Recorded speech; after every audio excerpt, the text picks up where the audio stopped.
अध्याय 20 दम पिशाच का चुंबन। हैरी पहले कभी इतने अजीब समूह में नहीं गया था। क्रुक्शंस सीढ़ियों से नीचे जाने वाला रास्ता दिखा रही थी। उसके ठीक पीछे ल्यूपिन, पेटिग्रू और रॉन चल रहे थे। उन्हें देखकर ऐसा लग रहा था जैसे वे 6 पैरों वाली दौड़ में हिस्सा ले रहे हों। उनके पीछे प्रोफेसर स्नेप थे जो डरावने ढंग से तैर रहे थे। हर सीढ़ी उतरते समय उनके पैर सीढ़ी से टकरा रहे थे। स्नेप की ही छड़ी से सीरियस उन्हें हवा में तैरा रहा था। हैरी और हर्माइनी सबसे पीछे चल रहे थे। आते समय सुरंग में से वे जितनी आसानी से आए थे, लौटना इससे ज्यादा मुश्किल था। ल्यूपिन, पेटिग्रू और रॉन को तिरछे होकर चलना पड़ रहा था। ल्यूपिन अभी भी पेटिग्रू की तरफ छड़ी तान कर चल रहे थे ताकि वो कहीं भागने की कोशिश न करे। हैरी ने उन्हें सुरंग में अजीब तरीके से एक लाइन में चलते देखा। क्रुक्शंस अब भी सबसे आगे चल रही थी। हैरी सीरियस के ठीक पीछे चल रहा था, जो अब भी स्नेप को उनके आगे आगे तैरा रहा था। स्नेप का हिलता हुआ सिर नीची छत से बार बार टकरा रहा था। हैरी को ऐसा लग रहा था कि सीरियस इसे बचाने की कोशिश भी नहीं कर रहा था। जब वे सुरंग में धीमी गति से चल रहे थे तो सीरियस ने अचानक हैरी से पूछा, तुम जानते हो पेटिग्रू का अपराध साबित होने का क्या मतलब है? हैरी बोला, तुम आज़ाद हो जाओगे। हाँ, सीरियस ने कहा, लेकिन मैं नहीं जानता कि किसी ने तुम्हें बताया है या नहीं। मैं तुम्हारा गॉडफादर हूँ।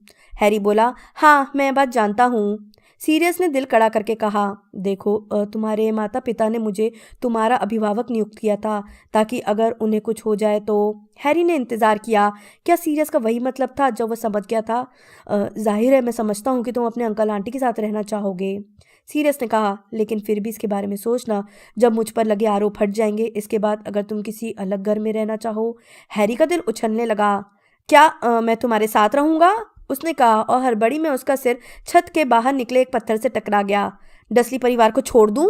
जाहिर है, मुझे लग रहा था कि तुम ऐसा नहीं करना चाहोगे। सीरियस ने तुरंत कहा, मैं समझता हूँ, मैंने तो बस यूं ही सोचा था कि। क्या तुम पागल हो गए हो? हैरी ने कहा। उसकी आवाज़ भी सीरियस की आवाज़ की तरह ही कांप रही थी। निश्चित रूप से मैं डसली परिवार को छोड़ना चाहता हूँ। क्या तुम्हारे पास मकान है? मैं कब रहने आ सकता हूँ? सीरियस उसकी तरफ देखने के लिए पलट गया। स्नेप का सिर अब छत से टकरा रहा था, लेकिन सीरियस को उसकी कोई परवाह नहीं थी। तुम मेरे साथ रहना चाहते हो? उसने कहा। सचमुच? हाँ, सचमुच, हैरी बोला। हैरी को सीरियस के दुबले चेहरे पर पहली बार सच्ची मुस्कुराहट दिखी। इससे जो अंतर पड़ा उसे देखकर वो हैरान रह गया। मुस्कुराता हुआ सीरियस 10 साल युवा दिखने लगा। एक पल के लिए तो हैरी को उसमें उसी व्यक्ति की झलक दिखी जो उसके माता पिता की शादी में हंस रहा था। इसके बाद वे फिर कुछ नहीं बोले और सुरंग खत्म होने तक खामोशी से चलते रहे। सबसे पहले क्रुक्शंक्स बाहर निकली। यह स्पष्ट था कि उसने बाहर निकलकर अपने पंजे से तने की गांठ को दबा दिया था, क्योंकि जब उसके बाद ल्यूपिन, पेटिग्रू और रॉन निकले तो कोई शाखा धड़धड़ाती हुई उनकी तरफ नहीं आई। सीरियस ने स्नेप को छेद में से बाहर निकलते देखा। फिर वह एक तरफ हटकर खड़ा हो गया और उसने हरमाइनी तथा हैरी के निकलने का इंतजार किया ताकि वे सब बाहर निकल आएं। मैदान में अब बहुत अंधेरा था। सिर्फ दूर स्थित महल की खिड़कियों से रोशनी आ रही थी। बिना कुछ कहे वे आगे बढ़ने लगे। पेटिग्रू अब भी जोर जोर से सांसें ले रहा था और बीच बीच में बिलख रहा था। हैरी का दिमाग घूम रहा था। अब वो डसली दंपत्ति को छोड़कर सीरियस ब्लैक के साथ रहेगा, अपने माता पिता के सबसे अच्छे दोस्त के साथ। उसने सोचा, डसली दंपत्ति को कैसा लगेगा जब उनसे कहेगा कि वह उसी अपराधी के साथ रहने वाला है जिसे उन्होंने टेलीविजन पर देखा था। पीटर, अगर तुमने एक भी गलत कदम उठाया, ल्यूपिन ने धमकी देते हुए कहा। उनकी छड़ी अब भी पेटिग्रू के सीने की तरफ तनी थी। वे खामोशी से मैदान में चलने लगे। महल की रोशनी अब पास आती जा रही थी। स्नेप सीरियस के आगे अजीब तरीके से उड़ रहे थे और उनकी ठुड्डी उनके सीने से टकरा रही थी। और तभी एक बादल हट गया। अचानक जमीन पर धुंधली छायाएं दिखने लगी। वे सब चांदनी में नहा गए।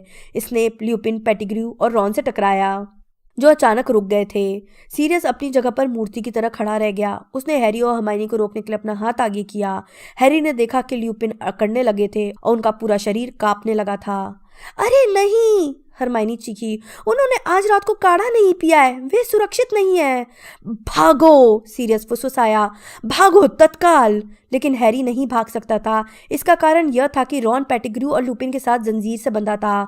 वह रॉन को बचाने के लिए आगे कूदा, परंतु सीरियस ने उसे पकड़कर पीछे की तरफ उछाल दिया। उसे मुझ पर छोड़ दो, भागो। अचानक भयंकर गुर्राहट की आवाज आई। ल्यूपिन का सिर लंबा हो रहा था, साथ ही उनका शरीर भी। उनके कंधे झुक रहे थे, उनके चेहरे और हाथों पर बाल उग रहे थे तथा हाथ पंजों में बदल रहे थे। अब ल्यूपिन अपने पंजों के बल चल रहे थे। क्रुक्शंस के बाल अब एक बार फिर खड़े हो गए थे। वह दूर हटने लगी। जब नरभेड़िया अपने लंबे जबड़े को किटकिटाता हुआ पीछे हटा तो सीरियस हैरी के पास से गायब हो गया। उसने अपना रूप बदल लिया था। किसी भालू जितना बड़ा कुत्ता लपक कर आगे आया। जैसे ही नरभेड़िया जंजीर से आजाद हुआ, कुत्ते ने उसकी गर्दन पकड़कर उसे पीछे खींचकर रॉन और पेटिग्रू से दूर कर दिया। गुत्थम गुत्था होकर वे एक दूसरे पर पंजे और जबड़े से प्रहार करने लगे। हैरी खड़ा खड़ा इस दृश्य को मंत्रमुग्ध होकर देखता रहा। उसका पूरा ध्यान लड़ाई पर था, इसलिए वह और किसी तरफ नहीं देख रहा था। हरमाइनी की चीख ने उसे सावधान किया। पेटिग्रू ने ल्यूपिन की गिरी हुई छड़ी की तरफ छलांग लगा दी थी। इस वजह से रॉन के पट्टी बंधे पैर का संतुलन बिगड़ गया और वो गिर गया। एक धमाका हुआ, रोशनी का एक विस्फोट हुआ और रॉन जमीन पर बेजान होकर गिर पड़ा। एक और धमाका, क्रुक्शंस हवा में उड़ी और धप से जमीन पर गिर पड़ी। निरस्त्र भव, हैरी अपनी छड़ी पेटिग्रू की तरफ करते हुए चीखा। ल्यूपिन की छड़ी हवा में काफी ऊपर उछली और ओझल हो गई। हैरी आगे बढ़ते हुए चीखा, जहां हो वहीं रहो। लेकिन तब तक देर हो चुकी थी। पेटिग्रू रूप बदल चुका था। हैरी ने देखा कि उसकी गंजी पूंछ रॉन के हाथ में बंदी जंजीर से निकल रही थी। फिर उसे हवा में चूहे के सरसरा कर भागने की आवाज सुनाई दी। भौंकने और घुर्राने की आवाजें आ रही थीं। हैरी ने पलटकर देखा कि नरभेड़िया भागकर जंगल की तरफ जा रहा था। हैरी चीखा, सीरियस, पेटिग्रू भाग गया है, उसने अपना रूप बदल लिया है। सीरियस के शरीर से खून निकल रहा था। उसके मुंह और पीठ पर घाव थे। लेकिन हैरी की बात सुनकर वो दोबारा खड़ा हुआ और मैदान के पार भागने लगा। एक पल में उसके पंजों की आवाज गायब हो गई। हैरी और हरमाइनी लपक कर रॉन के पास गए। पेटिग्रू ने उसके साथ क्या किया है? हरमाइनी ने फुसफुसा कर पूछा। रॉन की आंखें आधी खुली थी, उसका मुंह भी खुला हुआ था। वह निश्चित रूप से जिंदा था। उन्हें उसके सांस लेने की आवाज सुनाई दे रही थी, लेकिन रॉन बेहोश लग रहा था। क्या पता? हैरी ने हताशा में चारों तरफ देखा। ब्लैक और ल्यूपिन दोनों चले गए थे। उनके हाथ सिर्फ स्नेप थे, जो अब भी बीच हवा में बेहोशी की हालत में झूल रहे थे। हैरी ने अपनी आंखों से बाल हटाते हुए समझदारी से सोचने की कोशिश की। हम इन्हें महल तक ले चलते हैं और किसी को बता देते हैं, चलो। लेकिन तभी उन्हें किसी कुत्ते के दर्द में चिल्लाने की आवाज आई। सीरियस! हैरी बुदबुदाया और अंधेरे में देखने लगा। पल भर को तो वह निर्णय नहीं ले पाया, लेकिन फिर उसने सोचा कि इस समय वह रॉन की कोई मदद नहीं कर सकता था और ब्लैक की आवाज से ऐसा लग रहा था कि वह मुश्किल में था। हैरी तत्काल दौड़ पड़ा। हरमाइनी भी उसके पीछे दौड़ रही थी। चीख झील के पास से आ रही थी, इसलिए वे उसी तरफ भागे। तेज दौड़ने के बावजूद हैरी को ठंडक का एहसास हो रहा था, लेकिन वह इसका मतलब नहीं समझ पाया। चीख अचानक रुक गई। जब उन्हें झील का किनारा दिखा तो उन्हें इसका कारण समझ में आ गया। सीरियस इंसान के रूप में आ गया था। वो कुत्ते की तरह हाथ पैर के बल बैठा हुआ था और उसके हाथ उसके सिर पर थे।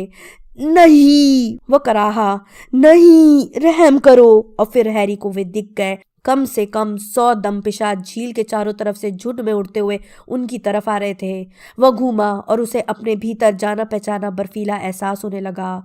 उसकी आंखों के सामने कोहरा छाने लगा। दमपिशाच अंधेरे में हर तरफ से आते दिख रहे थे। वे उनके चारों तरफ घेरा बना रहे थे। हरमाइनी, किसी सुखद चीज के बारे में सोचो। हैरी चीखा और उसने अपनी छड़ी उठाई। वह साफ देखने के लिए तेजी से पलके झपका रहा था। वो अपना सिर हिला रहा था ताकि उसे उस चीख से छुटकारा मिल सके जो उसे अपने अंदर सुनाई देने लगी थी। मैं अपने गॉडफादर के साथ रहने जा रहा हूँ। मैं डस्टी दंपति का घर छोड़ रहा हूँ। उसने कोशिश की कि वो सीरियस और सिर्फ सीरियस के बारे में सोचे। फिर वो मंत्र पढ़ने लगा। पितृदेव संरक्षणम, पितृदेव संरक्षणम। ब्लैक को कपकपी छूट गई और वह जमीन पर गिरकर स्थिर हो गया। उसका चेहरा किसी मुर्दे की तरह पीला पड़ गया था। वो बिल्कुल ठीक हो जाएगा। मैं उसके साथ रहने जा रहा हूँ। पितृदेव संरक्षणम। हरमाइनी, मेरी मदद करो। पितृदेव संरक्षणम। पितृदेव, हरमाइनी फुसफुसाई। पितृदेव, पितृदेव। लेकिन वह मंत्र पूरा नहीं पढ़ पाई। दमपिशाच पास आते जा रहे थे और अब उनसे मुश्किल से 10 कदम दूर थे। उन्होंने हैरी और हरमाइनी के चारों तरफ एक ठोस दीवार बना ली थी और वे पास आते जा रहे थे। पितृदेव संरक्षणम। हैरी चीखा और अपने कानों से चीख को दूर हटाने की कोशिश की।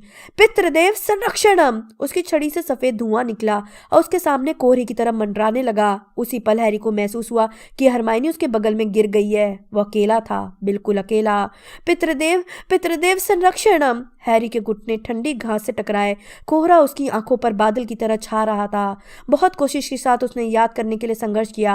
सीरियस बेकसूर था, बेकसूर। वो बिल्कुल ठीक हो जाएगा, मैं उसके साथ रहने जा रहा हूँ, उसने हांफते हुए कहा। पितृदेव संरक्षणम। अपने निराकार पितृदेव की हल्की रोशनी में उसने एक दंपिशाच को अपने बहुत पास रुकते देखा। हैरी ने सफेद कोहरे का जो बादल उत्पन्न किया था वो उसमें से निकलकर नहीं आ सकता था। दंपिशाच ने चोगे के अंदर से एक गिलगिला हाथ बाहर निकालकर पितृदेव को एक तरफ हटाने की कोशिश की।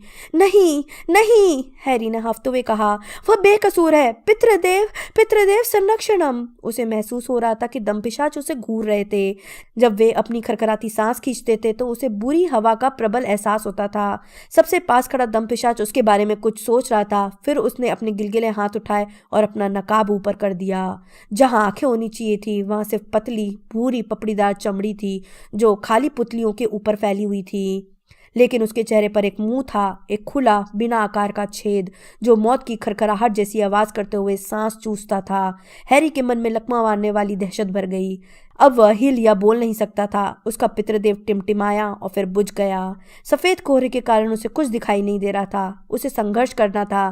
पितृदेव संरक्षणम। वह देख नहीं सकता था और दूरी पर उसे वही परिचित चीख सुनाई दी।